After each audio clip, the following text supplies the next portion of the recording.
प्रिय विद्यार्थियों, मैं आपको आज आपके हिंदी व्याकरण का टॉपिक अव्यय पढ़ाने वाली हूँ। इससे पहले हमने अव्यय के भेदों के बारे में पढ़ा था, जिसमें हमने अव्यय का भेद क्रिया विशेषण पढ़ लिया था। क्रिया विशेषण के 4 भेद बताए गए थे। उसके बाद अव्यय का जो दूसरा भेद है उसे हम बोलते हैं संबंध बोधक, यानी वे अविकारी शब्द जो वाक्य में संज्ञा सर्वनाम के बाद प्रयुक्त होकर, यानी वाक्य में वह संज्ञा और सर्वनाम के बाद प्रयुक्त होकर वाक्य के अन्य संज्ञा सर्वनाम से संबंध बताते हैं। ठीक है, उसे हम संबंध बोधक अव्यय कहते हैं। यह डिब्बा अलमारी के ऊपर रख दो। यह सामान सीट के नीचे रखिए। तो वाक्य में के ऊपर के नीचे क्रमशः संज्ञा शब्दों यानी अलमारी और सीट का संबंध अन्य पदों से जोड़ रहे हैं, यानी वाक्य के संज्ञा सर्वनाम शब्दों का वाक्य के अन्य पदों के साथ संबंध जोड़ना संबंध बोधक अव्यय कहलाता है। यानी ये डिब्बा अलमारी के ऊपर रख दो, अलमारी के ऊपर रख दो क्या, डिब्बा। तो यहाँ पर संज्ञा सर्वनाम के बाद प्रयुक्त होकर अन्य संज्ञा सर्वनाम के साथ संबंध बता रहे या अन्य पदों के साथ संबंध बता रहे, यानी के ऊपर, के नीचे, के आगे, के पीछे, के पहले, के बदले, के विपरीत, के समीप से लेकर इस तरह के जहाँ पर शब्द आएंगे वो आपके संबंध बोधक अव्यय कहलाएंगे। यानी हम कह सकते हैं जो अव्यय संज्ञा और सर्वनाम शब्दों का संबंध वाक्य के अन्य शब्दों के साथ जोड़ते हैं उसे हम संबंध बोधक अव्यय कहते हैं। यानी जैसे यहाँ पर कुछ उदाहरण हम देख सकते हैं, जैसे से पहले, के बदले, के ऊपर, के नीचे, के आगे, के पीछे, इस तरह के जहाँ पर शब्द आएंगे वहाँ आपको संबंध बोधक अव्यय होगा।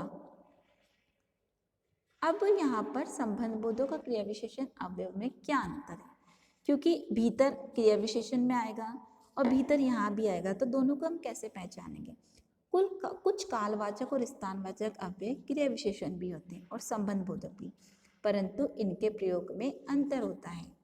जब ये अव्यय परसर्ग के साथ जुड़कर यानी उपसर्ग के साथ जुड़कर संज्ञा सर्वनाम के बाद आते हैं वे संबंध बोधक अव्यय कहलाते हैं। यानी संबंध बोधक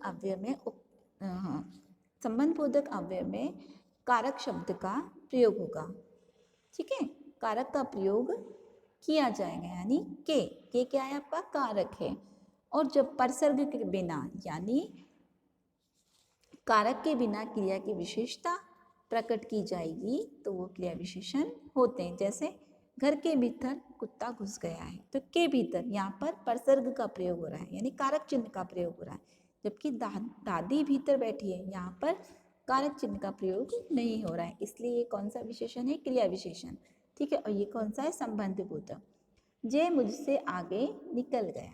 ठीक है, तो यहाँ पर से परसर्ग का प्रयोग किया जा रहा है, यानी कारक चिन्ह का प्रयोग किया जा रहा है, जबकि क्रिया विशेषण में कारक चिन्ह का या परसर्ग का प्रयोग नहीं हो रहा है। अगला भेद है अव्यय का समुच्चय बोधक। संगीता और सरिता साइकिल चला रही हैं।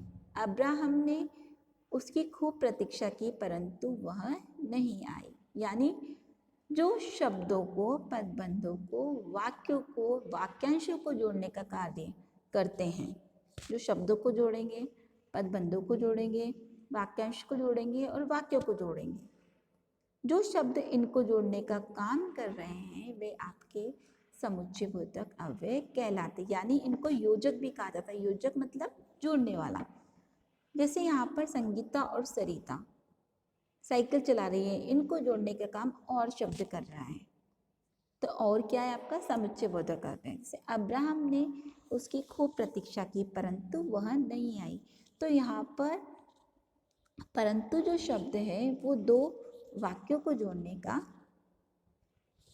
कार्य कर रहा है, इसलिए परंतु जो होगा वो आपका समुच्चय बोधक शब्द होगा, अव्यय होगा। वाक्य में और तथा परंतु पद दो शब्दों या उपवाक्यों को जोड़ने का कार्य कर रहे हैं, इसलिए इसे हम समुच्चय बोधक अव्यय कहेंगे। यानी जो अव्यय दो शब्दों वाक्यांश तो वाक्य को जोड़ने का काम करते हैं, उन्हें समुच्चयबोधक अव्यय कहते हैं, यानी इनको हम योजक भी कह सकते हैं। समुच्चयबोधक अव्यय के दो प्रकार होते हैं, समानाधिकरण समुच्चयबोधक और वैधिकरण समुच्चयबोधक। सबसे पहले पढ़ेंगे हम समानाधिकरण समुच्चयबोधक, यानी एक जैसी अर्थात समान स्थिति वाले दो या अधिक पदों, वाक्यांशों अथवा वाक्यों को जोड़ने वाले अव्यय शब्द समानाधिकरण समुच्चयबोधक अव्यय शब्द कहलाते हैं। ठीक है, जैसे वरुण तुम्हें काले जूते लेने हैं या सफ़ेद। ठीक है, तो यह जो शब्द है वो क्या है आपका समानाधिकरण समुच्चयबोधक, क्योंकि ये दो पदों को पदभंशों वाक्यांशों को अथवा वाक्यों को जोड़ रहा है समान स्थिति में। ठीक है, मेहनत करो ताकि सफल हो सको। तो वाक्य में रंगीन पद जो समान स्तर के शब्दों, समान लेवल के शब्दों, स्तर मतलब लेवल के शब्दों या वाक्यों को जोड़ रहे हैं, तो ये समानाधिकरण समुच्चयबोधक अव्यय है। इसके बाद पढ़ेंगे हम वैधिकरण समुच्चयबोधक अव्यय। एक या एक से अधिक आश्रित उपवाक्यों को जोड़ने वाले योजक अव्ययों को वैधिकरण समुच्चयबोधक कहा जाता है, यानी एक वाक्य पर जो आश्रित है, डिपेंडेंट है, उसे हम आश्रित उपवाक्य कहते हैं। तो उन वाक्यों को आश्रित उपवाक्य से जोड़ने का जो काम शब्द कर रहे हैं उसे हम वैधिकरण समुच्चयबोधक अव्यय कहेंगे। जैसे क्योंकि बारिश हो रही थी इसलिए मैं घर पर रुक गया, तो इसलिए जो शब्द है वह वाक्यों को जोड़ने का काम कर रहा है, आश्रित वाक्यों को जोड़ने का काम कर रहा है। ठीक है, इसलिए जो इसलिए शब्द हैं वह वैधिकरण समुच्चयबोधक शब्द है। इसके अलावा परिश्रम करो ताकि अच्छे अंक ला सको। परिश्रम क्यों करो? ताकि आप अच्छे अंक ला सको। जो ताकि जो शब्द है वो क्या है आपका समुच्चयबोधक, वैधिकरण समुच्चयबोधक।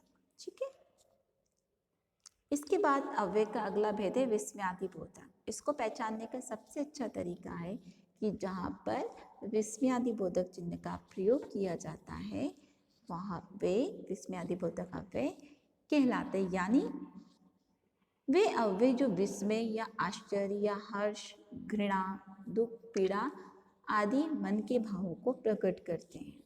ठीक है, वे विस्मयादिबोधक अव्यय कहलाते हैं। जैसे वाह कितना सुंदर दृश्य है, वाह, तो ये क्या विस्मय को प्रकट कर रहा है ना, आदिबोधक शब्दों को प्रकट कर रहा है। वाह कितना सुंदर दृश्य है। सौभाग्यवती भव, यहाँ पर विस्मयादिबोधक चिन्ह का प्रयोग किया जाए। ओह तो तुम यहाँ हो, तो वाक्य में जो वाह शब्द है, सौभाग्यवती भव शब्द है, ओहो है, पद विभिन्न मनोभावों को व्यक्त कर रहे हैं। ऐसे शब्दों को हम विस्मयादिबोधक अव्यय कहते हैं। अतः हम कह सकते हैं कि जो अव्यय हर्ष, विस्मय, घृणा, ग्लानि, पीड़ा, दुख आदि मनोभावों का ज्ञान कराते हैं उसे हम विस्मयादिबोधक अव्यय कहते हैं। ठीक है, विस्मयादिबोधक अव्यय भावातिरेक में, मतलब भाव में अपने आप मुंह से निकल जाते हैं। जैसे अभी कभी हमें आश्चर्य होता था, बोलते अरे ये क्या हुआ, तो अरे जो शब्द है अचानक हमारे मुंह में से निकल गया, अपने आप ही हमारे मुंह में से निकल गया। तो अरे शब्द है वो क्या है विस्मयादिबोधक। और विस्मयादिबोधक शब्दों का प्रयोग वाक्य के आरंभ में किया जाता है। ठीक है, और इसको पहचानने का तरीका, इसमें विस्मयादिबोधक चिन्ह लगा हुआ रहता है। तो कौन से अव्यय कहलाएंगे आपके विस्मयादिबोधक। यहाँ पर विस्मयादिबोधक अव्यय के कुछ भेद दिए गए हैं। संबोधन बोधक, हे, अरे, ओ, ए, अजी। स्वीकृति बोधक, हाँ, अच्छा, ठीक, जी हाँ, अच्छा। जैसे अच्छा आप भी साथ में आए हैं, तो ये स्वीकृति बोधक है। तिरस्कार यानी घृणा। धिक, हट, धिट, छी, धिक्कार, तो हट मैं तुमसे बात नहीं करता, तो ये क्या है तिरस्कार। शोक बोधक, हाय, हे राम, ओफ, हाँ, हम बोलते हैं ना हे राम क्या हो गया, तो यहाँ पर हम शोक प्रकट कर रहे हैं। ठीक है, हर्ष बोधक यानी खुशी, वाह, जहाँ पर हमें खुशी मिल, वाह कितना सुंदर दृश्य है, तो यहाँ हमें खुशी मिल रही है, तो ये कौन सा हो गया हर्ष बोधक। सूचना या चेतावनी बोधक, होशियार, सावधान, अरे हटो, हटो हटो, सांड दौड़ा आ रहा है। तो ये क्या चेतावनी दे रहा है, सूचना दे रहा है। भयबोधक, आह, हाय, बाप रे काला सांप भागो, तो हमें डरा रहा है। ठीक है, तो ये आशीर्वाद, दीर्घायु हो, सुखी हो।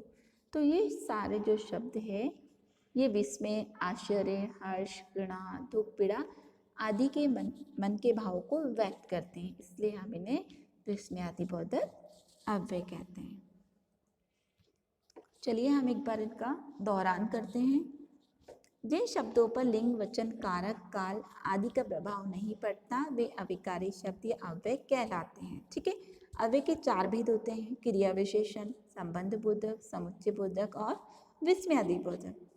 ठीक है, क्रिया की विशेषता बताने वाले अव्यय क्रिया विशेषण कहलाते हैं। ठीक है, क्रिया विशेषण के 4 भेद बताए हैं, रीतिवाचक, कालवाचक, स्थानवाचक और परिमाणवाचक।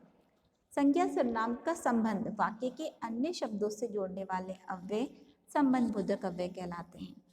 जो अव्यय 2 पदों, वाक्यांशों या वाक्यों को जोड़ते हैं उन्हें समुच्चय बोधक या योजक कहा जाता है। फिर समुच्चय बोधक अव्यय के भी 2 भेद बताए हैं, समानाधिकरण और वैधिकरण। और मनोभावों का ज्ञान कराने वाले अव्यय विस्मयादि बोधक अव्यय कहलाते हैं। यानी जो अव्यय है वो मुख्य रूप से 4 प्रकार के बताए हैं। इसके अलावा अव्यय का एक और भेद है निपात, मैं आपको ऑरली बता रही हूँ। यानी वे अव्यय शब्द जो वाक्य में किसी शब्द के बाद बल देने के लिए यानी प्रेशर देने के लिए लगाया जाता है। ठीक है, जैसे मुझे ही यह काम करना पड़ेगा, मुझे ही, तो ही शब्द पे बल पड़ रहा है, दबाव पड़ रहा है, तो ही क्या हो जाएगा आपका निपात हो जाएगा। ठीक है, धन्यवाद।